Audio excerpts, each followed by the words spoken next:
Hi, എല്ലാവർക്കും നമ്മുടെ പുതിയ വീഡിയോയിലേക്ക് സ്വാഗതം.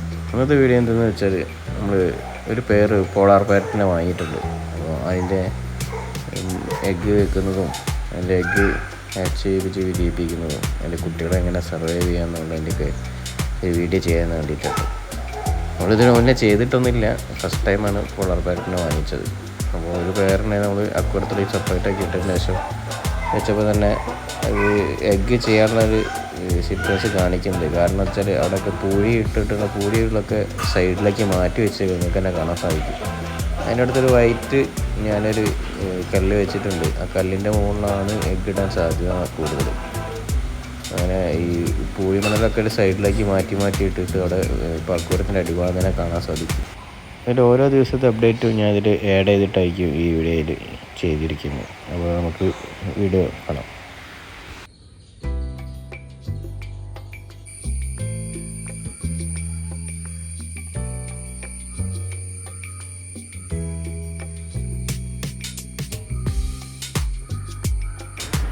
രണ്ടാമത്തെ ദിവസം രാവിലെ എണീറ്റ് നോക്കുമ്പോൾ തന്നെ കാണുന്ന കാഴ്ച നമ്മൾ പറഞ്ഞിട്ടുള്ള ആ കല്ലിൻ്റെ മുകളിൽ തന്നെ ഫിഷ് എഗ്ഗ് ചെയ്ത് വെച്ചിരിക്കുന്നതാണ് കാണുന്നത്.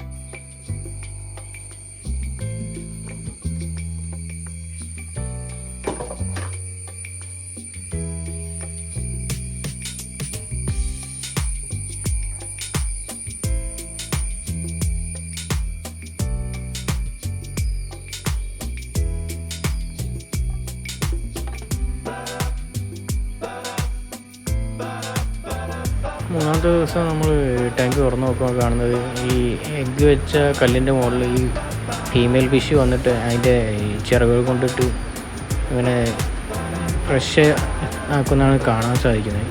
അതായത് ടാങ്കിലൊരു വളരെയധികം പൂപ്പുണ്ട്. അപ്പോൾ ഈ ഫംഗസ് പിടിച്ചു കഴിഞ്ഞാൽ എഗ്ഗ് വിരിയാൻ ചാൻസ് ഇല്ല. അതുകൊണ്ടായിരിക്കും തോന്നുന്നത്. ഫീമെയിൽ ഫിഷും അതുപോലെ തന്നെ മെയിൽ ഫിഷും ഒരേപോലെ തന്നെ മാറിയിട്ട് എഗ്ഗ് കെയർ ചെയ്യുന്നത് കാണിക്കാൻ സാധിച്ചിട്ടുണ്ട്. അല്ലെങ്കിൽ തന്നെ അതിൻ്റെ തൊട്ടടുത്തായിട്ട് തന്നെ ഈ ഫീമെയിൽ ഫിഷും മെയിൽ ഫിഷും ചേർന്ന് ഇത് മണലൊക്കെ സൈഡിലേക്ക് മാറ്റിയിടുന്നതും നിങ്ങൾക്ക് കാണാൻ പറ്റും. അപ്പോൾ എന്തിനാണ് ചെയ്യുന്നതെന്നൊന്നും അറിഞ്ഞൂടാ. അത് കഴിഞ്ഞിട്ട് പിന്നെയും എഗ്ഗിൻ്റെ അടുത്തേക്ക് പോയി അവിടെ ഇതേമാതിരി നേരത്തെ ചെയ്ത മാതിരി തന്നെ അതിൻ്റെ ചിറക് കൊണ്ടിട്ട് പിന്നെയും ഫ്രഷ് ആക്കുന്നതും കാണാം. അത് കഴിഞ്ഞാൽ പിന്നെയും വീണ്ടും മണലെടുത്തിട്ട് സൈഡിലേക്ക് ഊരി എടുത്ത് ഇടുന്നതും കാണാൻ കഴിയും. അവിടെ വലിയൊരു കുഴി മാതിരി ആക്കി വെച്ചിട്ടുണ്ട്. എന്താ അതിൻ്റെ അടുത്ത പരിപാടി നമുക്ക് കണ്ടുനോക്കാം.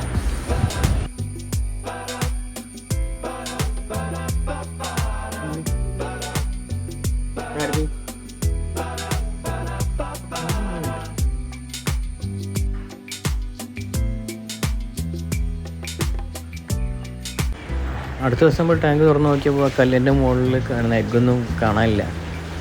ഞാൻ വിചാരിച്ചു ഇത് 4 ദിവസം കൊണ്ട് എഗ്ഗ് വിരിഞ്ഞ് കുട്ടികൾ പുറത്തേക്ക് ഇറങ്ങി നോക്കുമ്പോൾ കുട്ടികളെയും കാണുന്നില്ല, എഗ്ഗും കാണുന്നില്ല.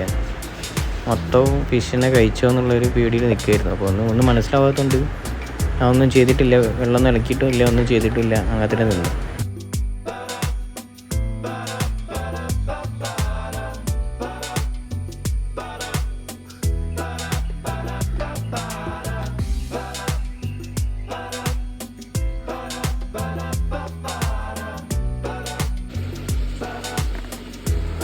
അതിൻ്റെ അടുത്ത ദിവസം വർക്കൊക്കെ കഴിഞ്ഞ് ഞാൻ വീട്ടിലെത്തിയപ്പോഴാണ് രാത്രി ഫിഷ് ഒരു സൈഡിൽ തന്നെ കിടക്കുന്ന കാണുന്നത്. നമ്മൾ നന്ന് കണ്ടില്ല, ഒരു ചെറിയ ഒരു മണലൊക്കെ മാറ്റി ഒരു കുഴി മാതിരി ഉണ്ടാക്കിയില്ലായിരുന്നു.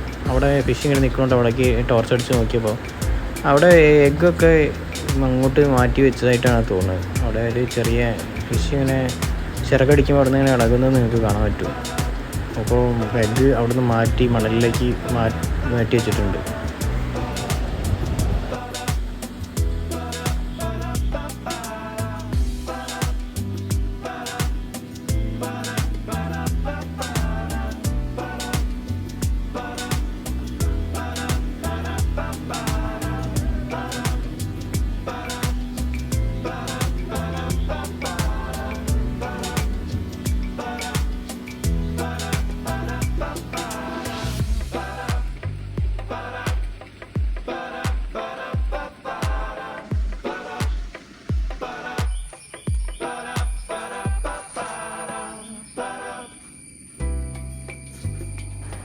6ാമത്തെ ദിവസം നമ്മൾ നോക്കുമ്പോൾ അതിൽ 1-2 കുഞ്ഞുങ്ങൾ വിരിഞ്ഞിട്ടുണ്ടെന്നാണ് തോന്നുന്നത്. അങ്ങോട്ടും ഇങ്ങോട്ടൊക്കെ നീങ്ങുന്നതായിട്ട് ചെറുങ്ങനെ കാണാൻ സാധിക്കുന്നുണ്ട്. ബാക്കിയുള്ള എഗ്ഗൊന്നും വിരിഞ്ഞിട്ടില്ല.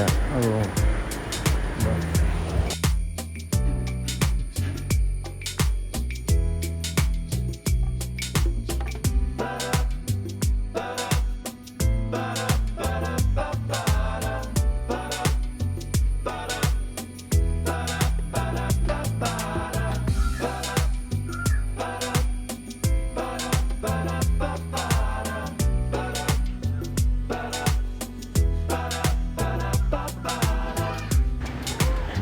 7ാമത്തെ ദിവസം എഗ്ഗൊക്കെ ഏകദേശം വിരിയാനായിട്ടുണ്ടെന്നാണ് തോന്നുന്നത്. കാരണം ഈ മീൻ ശരിക്കും ചിറകടിക്കുമ്പോൾ തന്നെ അതിനനുസരിച്ചിട്ട് ആ കുഞ്ഞുങ്ങൾ ഇളകുന്നത് ശരിക്കും കാണാൻ സാധിച്ചിട്ടുണ്ട്.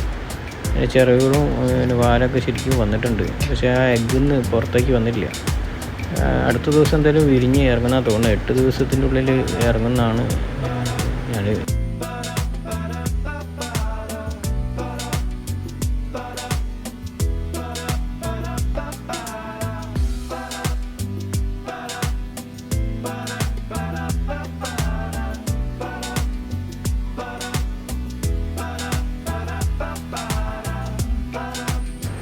ഫൈനലി നമ്മൾ 8ാമത്തെ ദിവസം രാവിലെ എണീറ്റ് നോക്കുമ്പോൾ കാണുന്ന ഇത് മനോഹരമായ കാഴ്ച കേട്ടോ.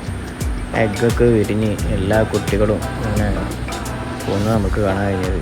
അതുപോലെ തന്നെ ആ മെയിൽ ഫിഷിൻ്റെ ഫീമെയിൽ ഫിഷ് എങ്ങോട്ട് പോകുന്നു അതേ ഏരിയയിലേക്ക് തന്നെ കുഞ്ഞുങ്ങളും അതിനോടൊപ്പം തന്നെ പോകുന്നതായിട്ട് കാണിച്ച് വളരെയധികം സന്തോഷമായി. കാരണം അത് നമ്മൾ ഒരിക്കലും ഉദ്ദേശിച്ചില്ല അത് വിരിഞ്ഞ് കിട്ടുന്നു. എൻ്റെ അഭിപ്രായത്തിൽ ഈ ഗപ്പികളൊക്കെ ചെയ്തതിനായിട്ട് ഏറ്റവും നല്ലത് ഈ പോളാർ പാരറ്റിനെ ചെയ്ത് നോക്കുന്നതായിരിക്കും തുടക്കക്കാർക്ക് ബെസ്റ്റ്. കാരണം അതിൻ്റെ കുഞ്ഞുങ്ങളെ ഈ മെയിൽ ഫിഷായാലും അതേപോലെ ഫീമെയിൽ ഫിഷായാലും ഒരുപോലെ നല്ല കെയർ ചെയ്യും. കുട്ടികളെ കഴിക്കുന്നതൊന്നുമില്ല. നമ്മളെ ഗപ്പീസ് വളർത്തുമ്പോൾ ഗപ്പീസിൽ കുറേ എണ്ണം ചില ഗപ്പികൾ കുട്ടികളെ കഴിക്കുന്നതായിട്ട് എല്ലാവരും പറയാറുണ്ട്. പക്ഷേ ഈ പോളാർ പാരറ്റ് ഫിഷ് അതിൻ്റെ കുട്ടികളെ വളരെ കെയർ ചെയ്തിട്ടാണ് നോക്കുക കേട്ടോ. തുടക്കക്കാർക്ക് ചെയ്യാൻ പറ്റിയ നല്ലൊരു ബെസ്റ്റ് ഓപ്ഷൻ കേട്ടോ ഈ പോളാർ പാരറ്റ് ഫിഷ്.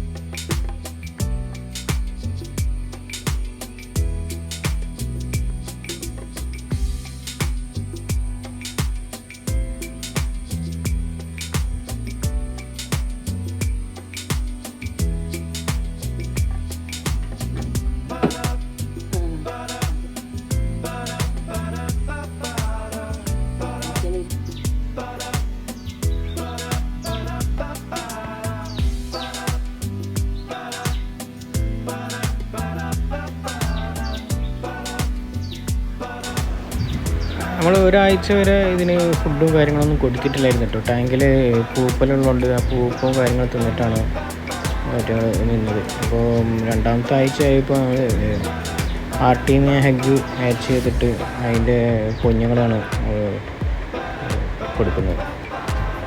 എല്ലാ കുഞ്ഞുങ്ങളും കറക്റ്റായിട്ട് കിട്ടിയിട്ടുണ്ട് കേട്ടോ. ഈ ഫിഷ് വളരെ കെയർ ചെയ്തിട്ടാണ് കുഞ്ഞുങ്ങളെ കൊണ്ടു നടക്കുന്നത്.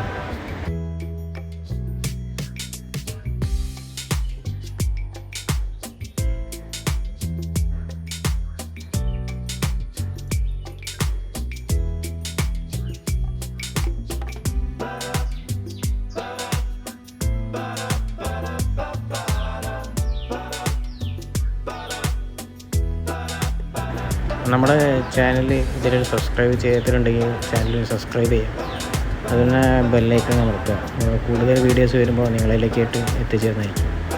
അപ്പോൾ അടുത്തൊരു പുതിയ വീഡിയോ ആയിട്ട് നിങ്ങളിലേക്ക് എത്തും വരെ എല്ലാവരോടും ബൈ.